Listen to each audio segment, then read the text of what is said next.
आदरणीय प्रधान जी, जिला प्रधान शिव कुमार जी और उनके कार्यकारिणी के सदस्य और भिन्न मंडियों से आए प्रधान, उनकी कार्यकारिणी के सदस्य और मेरे अजीज अन्नी भाइयों, आज जो हम इकट्ठे हुए हैं, हमें हमारे दिलों में दर्द है। सरकार हमारी सुन नहीं रही है। पहले हमारे एमएसपी में 2.5% हमारे वोट छूटती थी, आज गवर्नमेंट ने क्या कर दिया है 46 रुपये पर क्विंटल। ये जाति कर रही है, बढ़ाने की बजाय हमारे जो है रेट कम कर दिए हैं। ये और एक हमारा सीमांत किसानों का जो मुद्दा था, हमारे जो पहले तो कहते हैं बीजेपी सरकार देश का किसान जो है कहीं भी जा करके अपना अनाज बेच सकता है, दोहरी नीतियां अपनाती है। जो सदियों से हमारे सीमांत किसान जो है, आज के जो किसान है वो मंडियों में डाल के करते हमारा भाईचारे का नाता था, उनको भी इन्होंने बंद कर दिया है, वोटर सिस्टम कर दिया है। उन भाइयों का वोटर नहीं होता, दोहरी नीति अपना रही है ये सरकार। ऐसी सरकार को हमने उखाड़ फेंकना भाइयों। अगर हमारी बात नहीं मानी तो ध्यान रखना, इस सरकार को हम आने वाले टाइम में वोट की चोट से सजा देंगे। और भाइयों, जो हमारे भाई जो है काफी दिनों से संघर्ष कर रहे हैं, इसके लिए सरकार हमारी बात नहीं सुन रही। साथ ही हमारे प्रधान जी, स्टेट प्रधान, डिस्ट्रिक्ट प्रधान और सारे कार्यकारिणी की मीटिंग थी, उसमें भी जो हमारे कृषि मंत्री हैं दलाल साहब वो नहीं पहुंचे और अफसरों को भेज दिया, और वो होमवर्क करके नहीं आए थे और हमारे को टाल दिया भाइयों को। तो इसलिए आज हम संकेतिक हड़ताल यहाँ पे करने आए हैं। कल हमारा जो है करनाल में सारे स्टेट का सीएम साहब की खट्टर साहब की खोटी पर धरना होगा, उसका घेराव किया जाएगा। सभी ने तन मन धन से सभी साथियों ने वहाँ पहुँचना है और जोर शोर से आवाज उठानी है, नहीं तो हमारा जो ये व्यापार जो है चौपट हो जाएगा।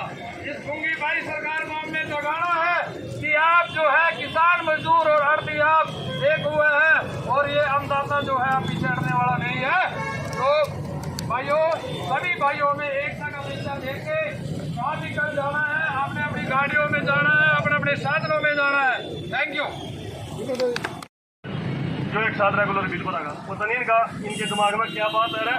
जो आदमी एक मुश्त पैसा भरना चाह रहा और किसान की 2 फसलें 3 फसलें खराब हो चुकी हैं। सरसों बिल्कुल ख़राब थी, गेहूँ बिल्कुल ख़राब थी और जीरो बिल्कुल ख़राब है। और हमने ये भी विषय रखा था कि आप कहते हैं कि बैंक से पैसा लो, 20 लाख की ज़मीन रख के आप लोग किसान को 2 लाख रुपए देते हो और उसका भी अगर ब्याज नहीं भरता फिर गारंटर भी बीच में लेते हो। और आड़तियों के पास रुपये गारंटर भी नहीं है बीच में, वो तो डायरेक्ट पैसे देते हैं। लेकिन ये सरकार किसी भी विषय पे गंभीर नहीं है।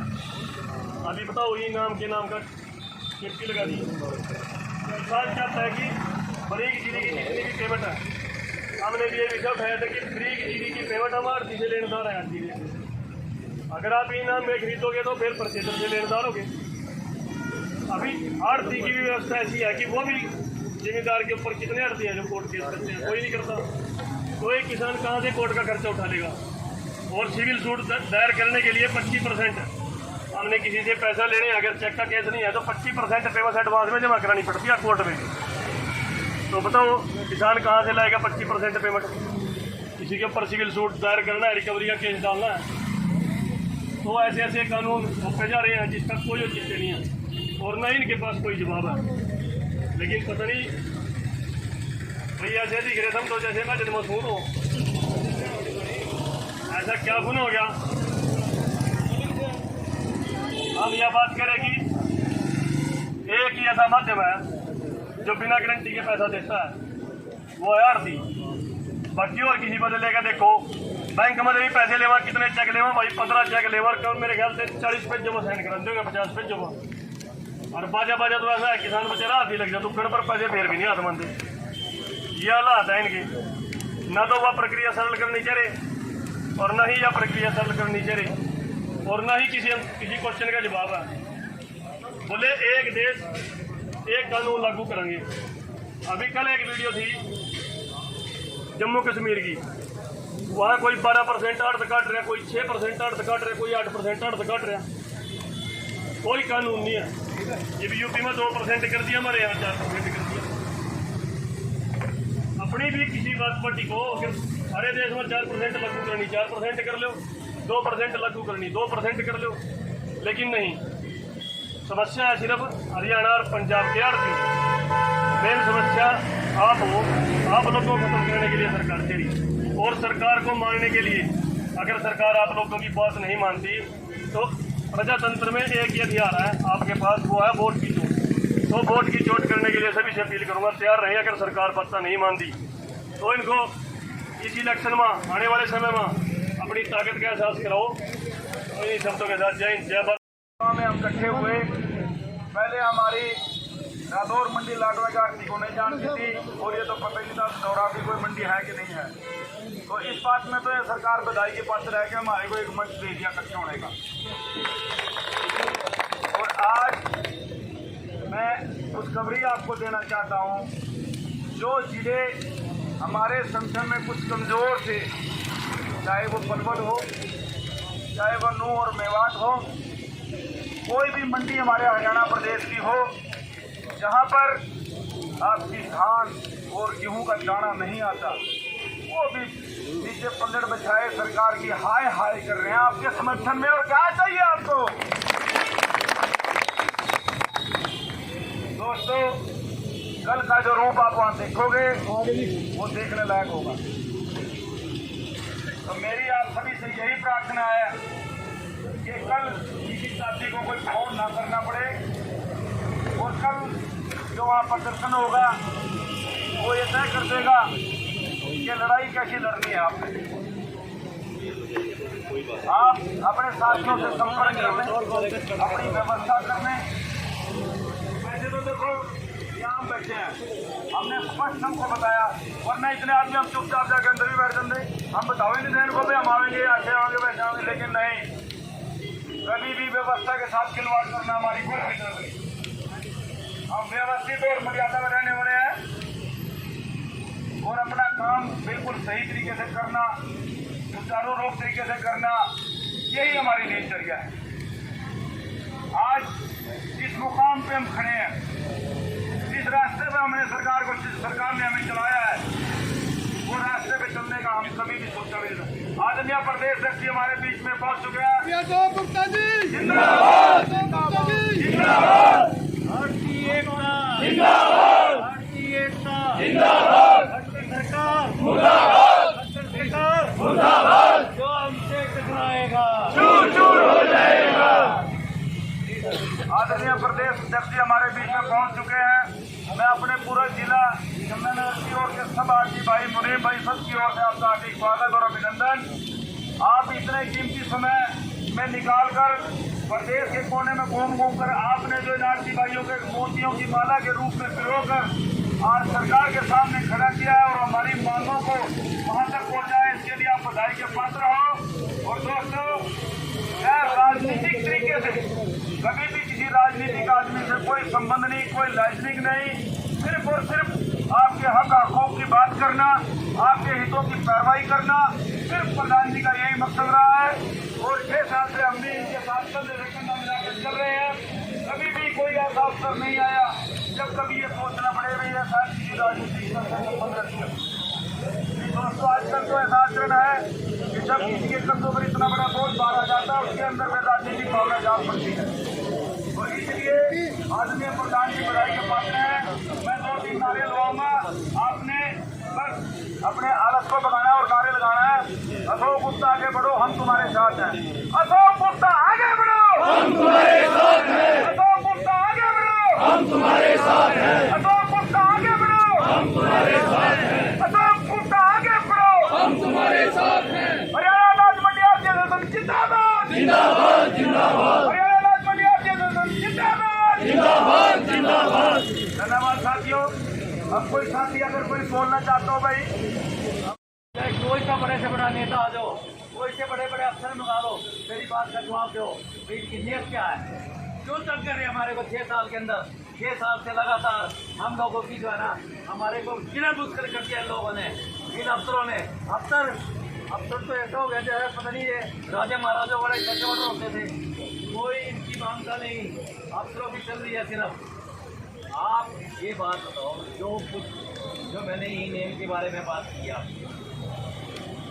क्या जोर जबरदस्ती कुछ चीज़ आपको दिखती है? जो कहती मोदी साहब का सपना है, अरे मोदी साहब ने सपना आ गया, सपना जरा कल सीधा आ सका है। सपना तो सपने को ज़्यादा हो, बच्चा तो कभी हुआ सपना। तो बाबू जी ये सपने जो है ये इसको जोर जबरदस्ती से लागू नहीं करना चाहिए सपनों को। और जो है आगे मंचों के अंदर आए, बातचीत करें।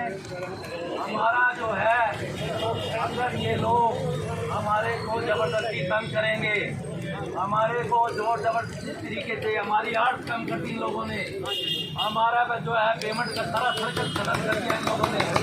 मार्केटिंग बोर्ड हमारे में दादा बन गया, जैसे गुंडे नहीं होते, गुंडे होते हैं शहर में थोड़ा कोई गुंडा पैदा हो गया तो मार्केटिंग बोर्ड का ये जो है तरीका गुंडों वाला है। आप देखो आपकी बड़ी जातियाँ बर्दाश्त कर रहे हैं। तो मैं आपसे आज यही रिक्वेस्ट करने आया, साथियों आप अंदाजा लगाओ ये हमारे ये 3 डिमांड तो की, पहली ही नेम, दूसरी आड़त जो कम दे रहे, तीसरी तो नेक्स्ट पेमेंट दे रहे। हमारी सीएम साहब से जब एक चीज फाइनल हो गई किसान की सहमति से पेमेंट दी जाएगी। अगर किसान चाहता है कि वो अपने खाते में लेना चाहे तो उसके खाते में जाएगी। अगर किसान ये चाहता है कि आड़ती को मिलना चाहे तो आड़ती को जाएगी। इसमें जोर जबरदस्ती का क्या मतलब? जब हरियाणा सरकार ने किसान को पूछ लिया, बोलो जी आपकी पेमेंट किसको दे, आपको दे आड़ती को दे, आपने तो अपनी ड्यूटी कर दी। ये बात एक साल लगातार 2 सीजन में हमें सहमति पत्र जारी कराए थे और उसके तहत भी उसमें क्या प्रॉब्लम आई कि किसान की पेमेंट रुकी। आज तक हरियाणा के अंदर एक भी किसान ये कह दे कि जो हमारा आर्थिक सिस्टम है, जो मेरा आर्थिक कोई बेईमान है, किसी किसान को उसने नजायज तंग किया, किसी किसान की मदद करवा के उसका पैसा नहीं दिया, हम अपने आर्थिक का जुलूस निकाल देंगे। परंतु ऐसा नहीं है। इन लोगों ने हमें बदनाम करने के लिए ये कैसा है ट्रैक्टर तैयार किया। आपको ये बात बताता हूँ साथियों, ये एक एलिगेशन लगाते हैं आपके ऊपर कि ये जो है किसान का दूध चूस रहे हैं, इनके साथ जाति कर रहे हैं। और आज अगर जो किसान की पोजीशन है वो आड़तियों की वजह से खराब है, ये हमारे ऊपर एलिगेशन लगती है। उन्होंने कभी आपको समझाने की कोशिश नहीं करी। इन्होंने गन्ना ज़्यादा तैयार किया है, बिल्कुल करते हैं। जो बात करें ना वो कहते हैं बिल्कुल करते हैं।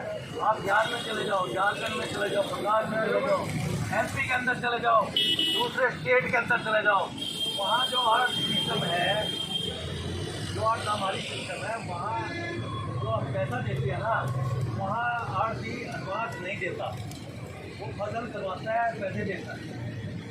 पैसा अगर किसान को पैसे की जरूरत है, इसको डायरेक्ट साहूकार के पास जाना पड़ता है। साहूकार जो है आपको पता ही है, उसके रेट अलग है, उसकी सिक्योरिटी है, क्या दिया कौन सी जितनी रखेगा, कौन सा क्या रखेगा। हमारे यहाँ हरियाणा में ऐसा सिस्टम नहीं है। अगर ये देखो आप महाराष्ट्र के अंदर हिंदुस्तान में सबसे ज़्यादा किसान जो है सुसाइड करते हैं। उसका कारण क्या है? वहाँ सिस्टम तो है नहीं, जो अर्थियों ने कर दिया ना वहाँ एडवांस है, एडवांस देते हैं सरकार को। आपके अंदर जो 50 साल पहले हमारा सिस्टम था, 70 साल पहले छोटे छोटे साहूकार बैठे थे, वो एडवांस करते थे। वही सिस्टम आज भी वहाँ लागू है। फिर क्या मौसम है हमारे यहाँ, जैसे बरसात कम हुई साल, आपने तो ट्यूबवेल का पानी चला के अपनी फसल पका दी। अगर बीच जगह ट्यूबवेल का पानी नहीं है और भाई जी बरसात भी ना हो, उसकी फसल बन गई, डाला से पैसे थोड़े बच्चे एडवांस और कहीं कहीं से उसने बैंक से उठा लिया, ऊपर से उसकी फसल खत्म हो गई, तो नहीं करेगा और क्या करेगा बेचारा। तो इस तरह से जो है ना ये गलत तरीके से कमा के, और यही आदमी वो है ये जब ये ओपोजिशन में थे तो ये बहुत बड़े लगते थे, तो ये तो चोली दामन का साथ है, ये तो किसानों की तस्वीर बदल दी इन लोगों ने। और इन लोगों ने आपने सजा दी, चली गई ATM है और वो है, अब एक तो छूट में बाद में उसमें जब भी किसान को जरूरत पड़ती है एकदम से आधी रात आके खुदा खड़का दो, आज की उनको मैसेज दे देता है। ये है ये अपोजिशन लीडर सरवाज जी ने सबर कहे हुए हैं, और जब ये सरकार में आ गए तो इनके हालात। मैंने कहा था CM साहब को, मगर सर जी एक बात बता देता हूँ, ये आरती BJP की जनसंघ की जड़ें हैं, जड़ें। इन लोगों ने इनको पानी दे दे के हमने आपको तैयार कराया। अब जब आप शासन के अंदर आए तो हम जो आज आंखें दिखाते हैं, हमारे साथ जाति करते हैं, ये हमने सामने बात करी है। मगर जब कोई लीडर किसी शहर में आता था ना गाँव में, उस बस में अकेले पहले लेकर तो बस से उतरा तो रिक्शा पे गया, रिक्शा वाले का क्या करता कहता था फिर मैंने मंडी लेता, उसको पता कि मंडी में जाएंगे, जल्दी से बैठेंगे, आराम करेंगे, साथ पिएंगे, बात करेंगे, कोई पैसे की जरूरत वो पैसे देंगे, नहीं जाता है जूते वाले काम पे, नहीं जाता था फिर आने वाले सुबह दिन को जूते वाला पराठे वाला आ जाता, घंटा बैठा गया, दूसरे वाला कोई हम लोगों ने इसको पढ़ाया। मैं खुद भी BJP का आदमी रहा, मेरा परिवार भी BJP से रहा, और 6 साल पिछले जब से आपका प्रधान बनाओ आज तक किसी मीटिंग में किसी उसमें अरे गाड़ियाँ तो दे रहा, मैं तो आपके सामने दे रहा, इसमें कोई बात नहीं है। ये गाड़ी तो मैं आपसे रिक्वेस्ट करता हूँ, ये जो लड़ाई हमने जारी की है, ये हर बार की लड़ाई होनी चाहिए।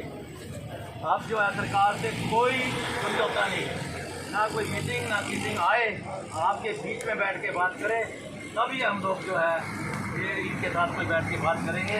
मैं इसके साथ दोबारा से बार कह रहा हूँ, चुप नहीं, अब नहीं तो कभी नहीं। जय हिंद।